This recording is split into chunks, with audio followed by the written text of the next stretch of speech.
There are a lot of people still hoping that Final Fantasy games will be turn-based again one day. Personally, while I love the Final Fantasy VII re-trilogy combat, and I do think that they should probably stick with that combat system indefinitely, I certainly would not mind seeing Final Fantasy XVII return to turn-based. There are definitely a lot of people who share that sentiment. However, there's been a little bit of misinformation regarding turn-based and the Clair Obscur Expedition 33 and the impact that it's had on Square Enix. But before we continue, a word from our sponsor, Instant Gaming. Instant Gaming brings you Steam codes for a much cheaper price than you'd find on their official storefronts as an authorized code reseller. And right now, you can get Liza P for only $24 and play the base game just in time for the DLC. And every month, we give away a free game of your choice. All you have to do is click the link in the description, smack that participate button, and you're entered to win. So be sure to check out Instant Gaming with a link in the description below. I am sure that many of you have seen articles like this floating around that Final Fantasy reportedly is returning to the turn-based after Clair Obscur's success. Expedition 33 ratioed them so hard that they have to make it turn-based now. I think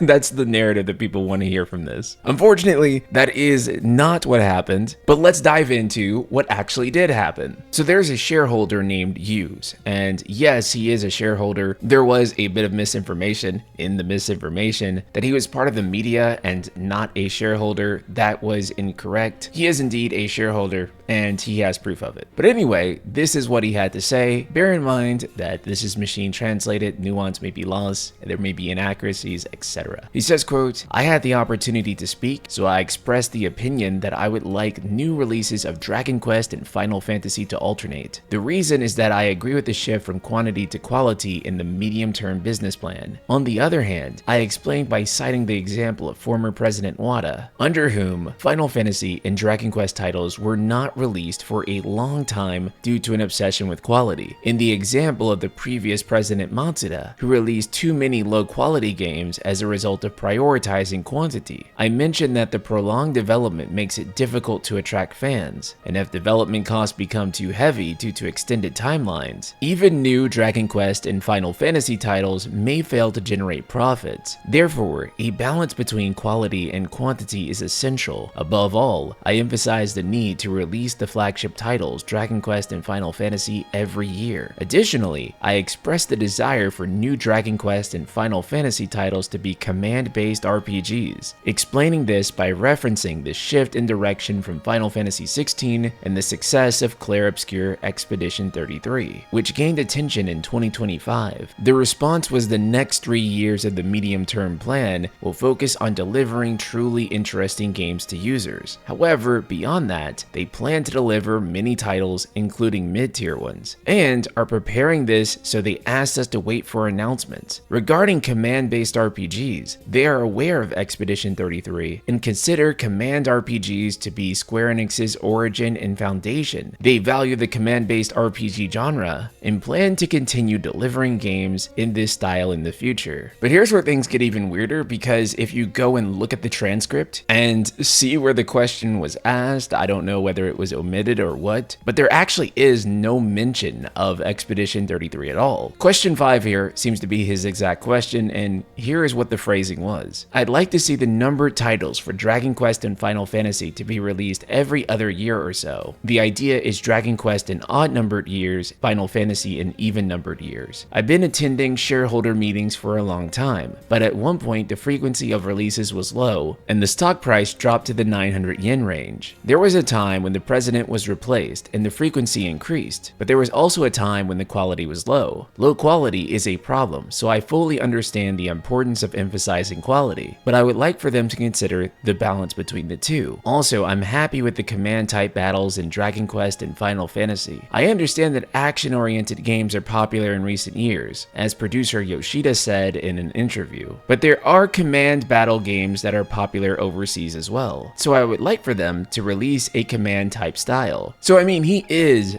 definitely referring to Expedition 33 here when he talks about command battle games overseas, and judging from his tweets, I don't think that there is any doubt about it, but there actually isn't a mention of Expedition 33 explicitly during this shareholder meeting. This is what Square Enix had to say though as a reply. Regarding the pace of release, we have been steadily moving forward with the organizational restructuring we have been working on since last year to create an environment that allows us to provide high quality, stable content, and we aim to provide content sooner than we do now. As for the command type game, we consider it something that originated with the answer we gave above, so we will consider your opinions and move forward with development. So we have to start by acknowledging this, because every time that you don't explicitly acknowledge it, people think that you're ignoring it. But yes, Square Enix does still make turn-based RPGs. They make plenty of them. In fact, turn-based RPGs are probably the vast majority of their output. This is true. We all know this is true. We all know you should play Octopath. We all know you should play Bravely, Dragon Quest, Saga, all the other turn-based games that they make. We know. You can also bring up the point that Bravely Default is technically, like literally an FF. Bravely Default Flying Fairy with the Flying Fairy FF. Everyone in existence knows, and if you don't know, now you do know. And now that we've gotten that out of the way,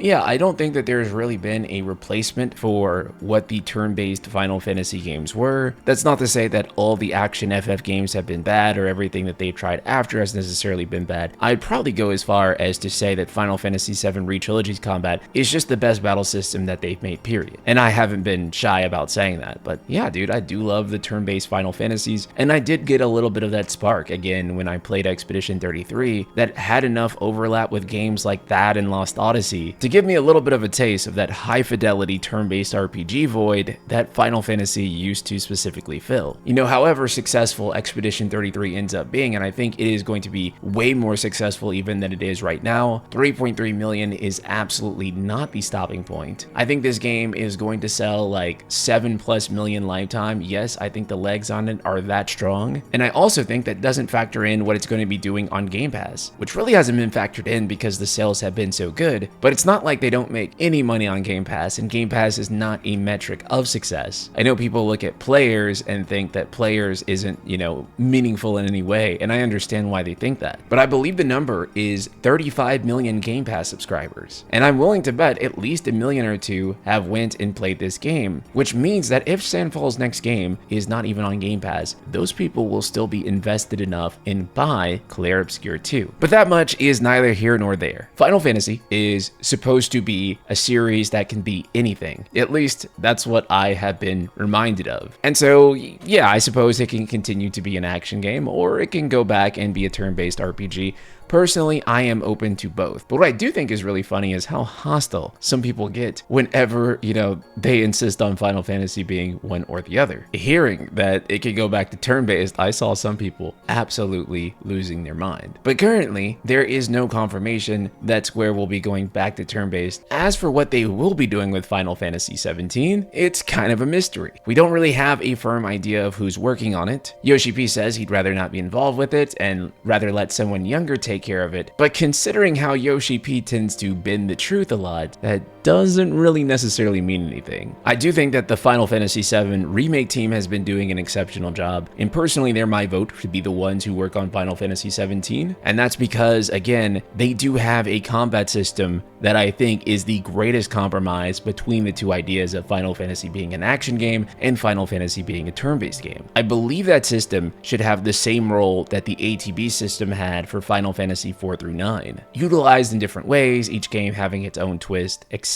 You know, this being said, if they did return to turn-based, I think that would be awesome. I don't think they should return to turn-based just because they saw Expedition 33 doing it, as much as I love Expedition 33, and even as much as it did fill a turn-based Final Fantasy-shaped hole in my heart. I would want for them to return to turn-based if they are going to return to turn-based, because that's a thing that they want to do, and because they have their own original system that they could use. Because what some of you are saying when you say they should use the Expedition 33 style of combat for the next FF game is that you're basically saying that this big, massive corporation, multi-billion-dollar corporation, should copy this really small studio and take their proprietary work and just steal it back. And I don't really agree with that for obvious reasons. Of course, course, if they were to do a new turn-based style of game, I think it would have to pull from Final Fantasy X or Final Fantasy X-2. This is when they had the best style of turn-based, period. It was strategic, it was fast-paced, it was visually beautiful. I just don't think that Square Enix has made a turn-based system that has ever clicked with me as hard as Final Fantasy X and X-2's. It is kind of funny though, especially that they kind of ended up leaving turn-based off at the highest point. X and X-2 were the best work that they've ever done with turn-based. And while you can still consider Final Fantasy XII and Final Fantasy XIII to be command-based. So if you want to go with that logic, yes, you could say the last turn-based game technically was Final Fantasy XIII. It was the last command-based game. Even though the battles were real-time, that is where they left off on command-based. So I suppose you could say that,